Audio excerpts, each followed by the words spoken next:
ঠাকুর, মা ও স্বামীজির চরণে প্রণাম নিবেদন করে এই দিব্যত্রয়ীর সকল ভক্তদের জন্য পাঠ করছি উদ্বোধন কার্যালয় থেকে প্রকাশিত শ্রী ম কথিত শ্রী শ্রী রামকৃষ্ণ কথামৃতর কিছু বিশেষ অংশ।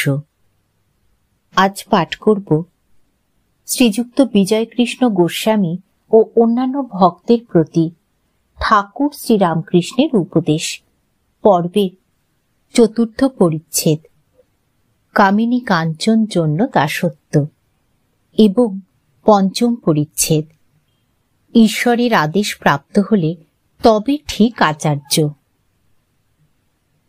শ্রীরামকৃষ্ণ বিজয়ের প্রতি, আগে অত আসতে, এখন আসো না কেন? বিজয়, এখানে আসবার খুব ইচ্ছা, কিন্তু আমি স্বাধীন নই, ব্রাহ্ম সমাজের কাজ স্বীকার করেছি।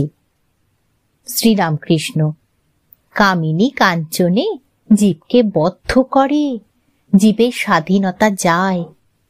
কামিনী থেকেই কাঞ্চনের দরকার, তার জন্য পরের দাসত্ব, স্বাধীনতা চলে যায়।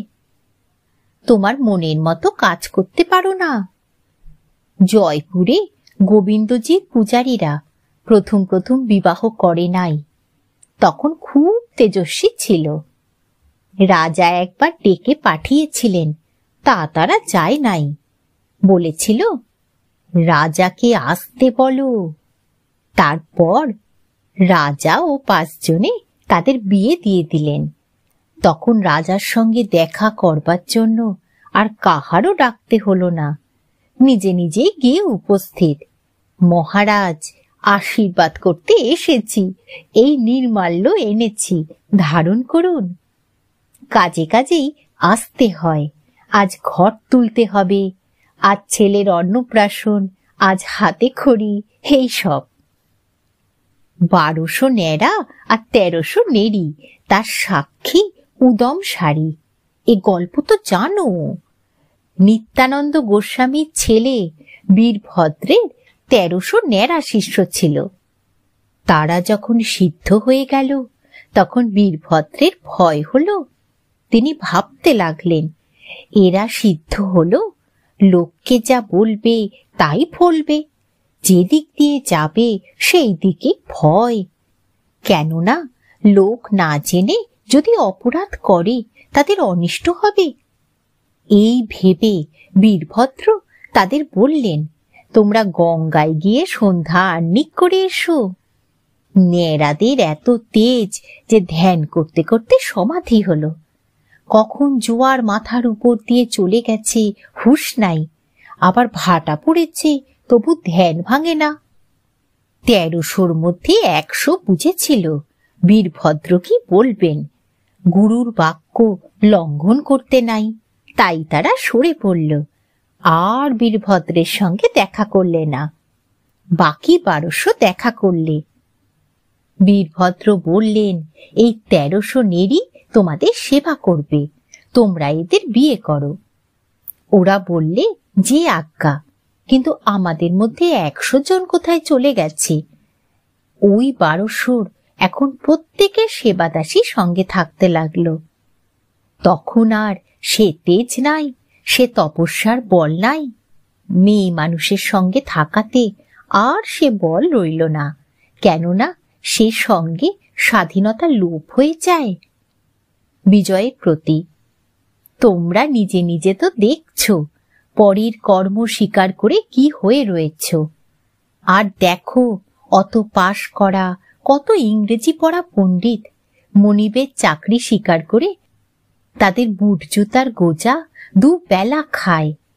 এর কারণ কেবল কামিনী। বিয়ে করে নদের হাট বসিয়ে আর হাট তোলবার জো নাই। তাই এত অপমানবোধ, অত দাসত্বের যন্ত্রণা। যদি একবার এইরূপ তীব্র বৈরাগ্য হয়ে ঈশ্বর লাভ হয়, তাহলে আর মেয়ে মানুষে আসক্তি থাকে না।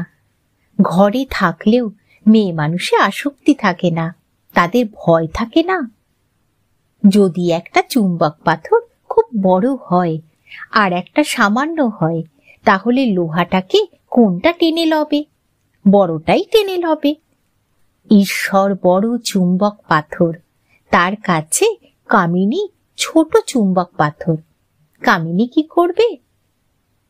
একজন ভক্ত: মহাশয়, মেয়ে মানুষকে কি ঘৃণা করব? শ্রীরামকৃষ্ণ: যিনি ঈশ্বর লাভ করেছেন তিনি কামিনীকে আর অন্য চক্ষে দেখেন না যে ভয় হবে। তিনি ঠিক দেখেন যে মেয়েরা মা ব্রহ্মময়ীর অংশ, আর মা বলে তাই সকলকে পূজা করেন। বিজয়ের প্রতি: তুমি মাঝে মাঝে আসবে, তোমাকে দেখতে বড় ইচ্ছা করে।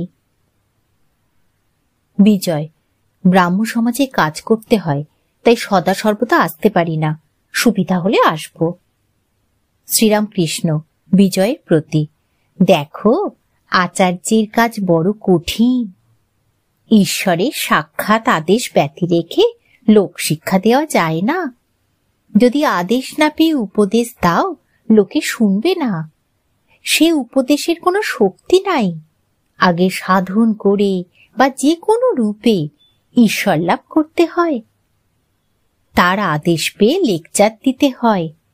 ও দেশে একটি পুকুর আছে, নাম হালদার পুকুর। তার পাড়ে রোজ লোকে বাচ্ছে করে রাখত। সকালে যারা ঘাটে আসতো তারা তাদের গালাগালি দিয়ে খুব গোলমাল করত। গালাগালে কোনো কাজ হতো না, আবার তার পরদিন পাড়েতেই বাজছে। শেষে কোম্পানির চাপরাশি এসে নোটিশ টাঙিয়ে দিলে যে এখানে কেউ ওরূপ কাজ করতে পারবে না, যদি করে শাস্তি হবে। এই নোটিশের পর আর কেউ পাড়ে বাজছে করত না। তার আদেশের পর যেখানে সেখানে আচার্য হওয়া যায় ও লেকচার দেওয়া যায়। যে তার আদেশ পায় সে তার কাছ থেকে শক্তি পায়, তখন এই কঠিন আচার্যের কর্ম করতে পারে। এক বড় জমিদারের সঙ্গে একজন সামান্য প্রজা বড় আদালতে মোকদ্দমা করেছিল। তখন লোকে বুঝেছিল যে ওই প্রজার পেছনে একজন বলবান লোক আছে, হয়তো আর একজন বড় জমিদার তার পেছন থেকে মোকদ্দমা চালাচ্ছে।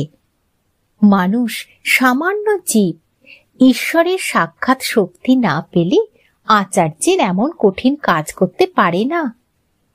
বিজয়: মহাশয়, ব্রাহ্ম সমাজে যে উপদেশাদি হয় তাতে কি লোকের পরিত্রাণ হয় না? শ্রীরামকৃষ্ণ: মানুষের কি সাধ্য অপরকে সংসার বন্ধন থেকে মুক্ত করে? যারই ভুবনমোহিনী মায়া, তিনি সেই মায়া থেকে মুক্ত করতে পারেন। সচ্চিদানন্দ গুরু বই আর গতি নাই। যারা ঈশ্বর লাভ করে নাই, তার আদেশ পায় নাই, যারা ঈশ্বরের শক্তিতে শক্তিমান হয় নাই, তাদের কি সাধ্য জীবের ভব বন্ধন মোচন করে? আমি একদিন পঞ্চবটির কাছ দিয়ে ঝাউতলায় বাঁধছে যাচ্ছিলাম, শুনতে পেলুম যে একটা কোলা ব্যাঙ খুব ডাকছে। বোধ হলো সাপে ধরেছে। অনেকক্ষণ পরে যখন ফিরে আসছি তখনও দেখি ব্যাঙটা খুব ডাকছে। একবার উকি মেরে দেখলুম কি হয়েছে। দেখি একটা ঢোড়ায় ব্যাঙটাকে ধরেছে, ছাড়তেও পারছে না, গিলতেও পারছে না। ব্যাঙটার যন্ত্রণা ঘুষছে না। তখন ভাবলাম, ওরে, যদি জাত সাপে ধরতো 3 ডাকের পর ব্যাঙটা চুপ হয়ে যেত। এই একটা ঢোড়ায় ধরেছে কিনা তাই সাপটারও যন্ত্রণা, ব্যাঙটারও যন্ত্রণা। যদি সদ্গুরু হয়, জীবের অহংকার 3 ডাকে খুঁজে। গুরু কাঁচা হলে গুরুরও যন্ত্রণা, শিষ্যেরও যন্ত্রণা। শিষ্যের অহংকার আর ঘুচে না, সংসার বন্ধন আর কাটে না। কাঁচা গুরুর পাল্লায় পড়লে শিষ্য মুক্ত হয় না। শ্রীযুক্ত বিজয়কৃষ্ণ গোস্বামী ও অন্যান্য ভক্তের প্রতি ঠাকুর শ্রীরামকৃষ্ণের উপদেশ, পর্বের 6ষ্ঠ পরিচ্ছেদ। মায়া বা অহং আবরণ গেলেই মুক্তি বা ঈশ্বর লাভ। বিজয় মহাশয়, কেন আমরা এরূপ বদ্ধ হয়ে আছি? কেন ঈশ্বরকে দেখতে পাই না? শ্রীরামকৃষ্ণ: জীবের অহংকারী মায়া। এই অহংকার সব আবরণ করে রেখেছে। আমি মোলে খুঁচিবে জঞ্জাল। যদি ঈশ্বরের কৃপায় আমি অকর্তা এই বোধ হয়ে গেল, তাহলে সে ব্যক্তি তো জীবনমুক্ত হয়ে গেল, তার আর ভয় নাই। এই মায়া বা অহং যেন মেঘের স্বরূপ। সামান্য মেঘের জন্য সূর্যকে দেখা যায় না। মেঘ সরে গেলেই সূর্যকে দেখা যায়। যদি গুরুর কৃপায় একবার অহং বুদ্ধি যায়, তাহলে ঈশ্বর দর্শন হয়। 2.5 হাত দূরে শ্রীরামচন্দ্র, যিনি সাক্ষাৎ ঈশ্বর, মধ্যে সীতারূপিণী মায়া ব্যবধান আছে বলে লক্ষণরূপ জীব সেই ঈশ্বরকে দেখতে পান নাই। এই দেখো, আমি এই গামছাখানা দিয়ে মুখের সামনে আড়াল করছি, আর আমায় দেখতে পাচ্ছ না, তবু আমি এত কাছে। সেই রূপ ভগবান সকলের চেয়ে কাছে, তবু এই মায়া আবরণের দরুন তাকে দেখতে পাচ্ছ না। জীব তো সচ্চিদানন্দ স্বরূপ, কিন্তু এই মায়া বা অহংকারে তাদের সব নানা উপাধি হয়ে পড়েছে, আর তারা আপনার স্বরূপ ভুলে গেছে। এক একটি উপাধি হয় আর জীবের স্বভাব বদলে যায়। যে কালা পেরে কাপড় পরে আছে, অমনি দেখবে তার নিধুর টপ্পার তান এসে জোটে। আর তাস খেলা, বেড়াতে যাওয়ার সময় হাতে ছড়ি, এই সব এসে জোটে। রোগা লোকও যদি বুট জুতা পরে, সে অমনি শীষ দিতে আরম্ভ করে। সিঁড়ি উঠবার সময় সাহিত্যের মতো লাফিয়ে উঠতে থাকে। মানুষের হাতে যদি কলম থাকে, এমনি কলমের গুণ যে সে অমনি একটা কাগজ টাগজ পেলেই তার উপর ফ্যাস ফ্যাস করে টান দিতে থাকবে। টাকাও একটি বিলক্ষণ উপাধি। টাকা হলেই মানুষ আর একরকম হয়ে যায়, সে মানুষ থাকে না। এখানে একজন ব্রাহ্মণ আসা যাওয়া করত। সে বাহিরে বেশ বিনয়ী ছিল। কিছুদিন পরে আমরা কোন নগরে গেছিলুম। হৃদে সঙ্গে ছিল। নৌকা থেকে যেই নামছি, দেখি সেই ব্রাহ্মণ গঙ্গার ধারে বসে আছে, বোধহয় হাওয়া খাচ্ছিল। আমাদের দেখে বলছে, কি ঠাকুর, বলি আছো কেমন? তার কথার স্বর শুনে আমি হৃদেকে বললাম, ওরে হৃদে, এ লোকটা টাকা হয়েছে, তাই এরকম কথা। হৃদে হাসতে লাগলো। একটা ব্যাঙের একটা টাকা ছিল, গর্তে তার টাকাটা ছিল। একটা হাতি সে গর্ত ডিঙিয়ে গেছিল। তখন ব্যাঙটা বেরিয়ে এসে খুব রাগ করে হাতিকে লাথি দেখাতে লাগলো, আর বললে, তোর এত বড় সাধ্য যে আমায় ডিঙিয়ে যাস? টাকার এত অহংকার। জ্ঞান লাভ হলে অহংকার যেতে পারে। জ্ঞান লাভ হলে সমাধিস্থ হয়। সমাধিস্থ হলে তবে অহং যায়। সেই জ্ঞান লাভ বড় কঠিন। বেদে আছে যে সপ্তম ভূমিতে মন গেলে তবে সমাধি হয়। সমাধি হলেই তবে অহং চলে যেতে পারে। মনের সচরাচর বাস কোথায়?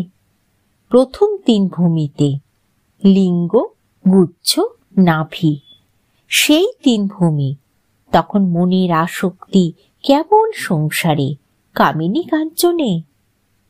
হৃদয়ে যখন মনের বাস হয়, তখন ঐশ্বরীয় জ্যোতির দর্শন হয়। সে ব্যক্তি জ্যোতির দর্শন করে বলে, একি একি। তারপর কণ্ঠ, সেখানে যখন মনের বাস হয়, তখন কেবল ঈশ্বরীয় কথা কহিতে ও শুনিতে ইচ্ছা হয়। কপালে, ভ্রু মধ্যে মন গেলে তখন সচ্চিদানন্দরূপ দর্শন হয়। সেই রূপের সঙ্গে আলিঙ্গন স্পর্শন করতে ইচ্ছা হয়, কিন্তু পারে না। লণ্ঠনের ভিতর আলো দর্শন হয়, কিন্তু স্পর্শ হয় না। ছুঁই ছুঁই বোধ হয়, কিন্তু ছোঁয়া যায় না। সপ্তম ভূমিতে মন যখন যায়, তখন অহং আর থাকে না, সমাধি হয়। বিজয়, সেখানে পৌঁছিবার পর যখন ব্রহ্মজ্ঞান হয়, মানুষ কি দেখে? শ্রীরামকৃষ্ণ, সপ্তম ভূমিতে মন পৌঁছিলে কি হয় মুখে বলা যায় না। জাহাজ একবার কালাপানিতে গেলে আর ফেরে না, জাহাজের খবর আর পাওয়া যায় না। সমুদ্রের খবরও জাহাজের কাছে পাওয়া যায় না। নুনের ছবি সমুদ্র মাপতে গিয়েছিল, কিন্তু যেই নেমেছে অমনি গলে গেছে। সমুদ্র কত গভীর কে খবর দিবে? যে দিবে সে মিশে গেছে। সপ্তম ভূমিতে মনের নাশ হয়, সমাধি হয়। কি বোধ হয় মুখে বলা যায় না। যে আমিতে সংসারী করে, কামিনী কাঞ্চনে আসক্ত করে, সেই আমি খারাপ। জীব ও আত্মার প্রভেদ হয়েছে, এই আমি মাঝখানে আছে বলে। জলের উপর যদি একটা লাঠি ফেলে দেয়া যায়, তাহলে দুটো ভাগ দেখায়। বস্তুত এক জল, লাঠিটার দরুন দুটো দেখাচ্ছে। অহংই এই লাঠি, লাঠি তুলে লও, সেই এক জলই থাকবে। বজ্জাত আমি কে? যে আমি বলে আমায় জানে না, আমার এত টাকা, আমার চেয়ে কে বড়লোক আছে। যদি চোরে 10 টাকা চুরি করে থাকে, প্রথমে টাকা কেড়ে লয়, তারপর চোরকে খুব মারে, তাতেও ছাড়ে না।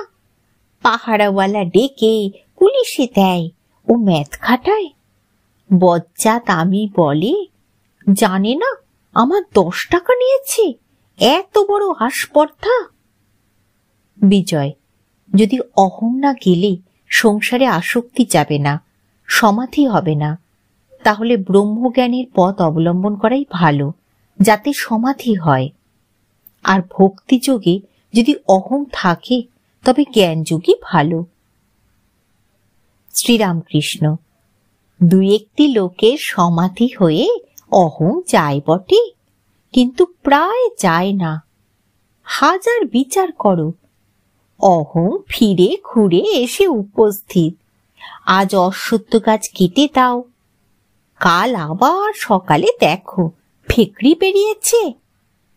একান্ত যদি আমি যাবে না, থাক শালা দাস আমি হয়ে। হে ঈশ্বর, তুমি প্রভু, আমি দাস, এইভাবে থাক। আমি দাস, আমি ভক্ত, এরূপ আমিতে দোষ নাই। মিষ্ট খেলে অম্বল হয়, কিন্তু মিছরি মিষ্টির মধ্যে নয়। জ্ঞানযোগ ভারী কঠিন, দেহাত্মবুদ্ধি না গেলে জ্ঞান হয় না। কলিযুগে অন্নগত প্রাণ, দেহাত্মবুদ্ধি অহং বুদ্ধি যায় না। তাই কলিযুগের পক্ষে ভক্তিযোগ, ভক্তি পথ সহজ পথ। আন্তরিক ব্যাকুল হয়ে তার নাম গুণগান করো, প্রার্থনা করো, ভগবানকে লাভ করবে, কোনো সন্দেহ নাই। যেমন জলরাশির উপর বাঁশ না রেখে একটা রেখা কাটা হয়েছে, যেন 2 ভাগ জল, আর রেখা অনেকক্ষণ থাকে না। দাস আমি, কি ভক্তের আমি, কি বালকের আমি, এরা যেন আমি রেখা মাত্র। ঠাকুর, মা ও স্বামীজির চরণে প্রণাম নিবেদন করে শেষ করছি আজকের পাঠ।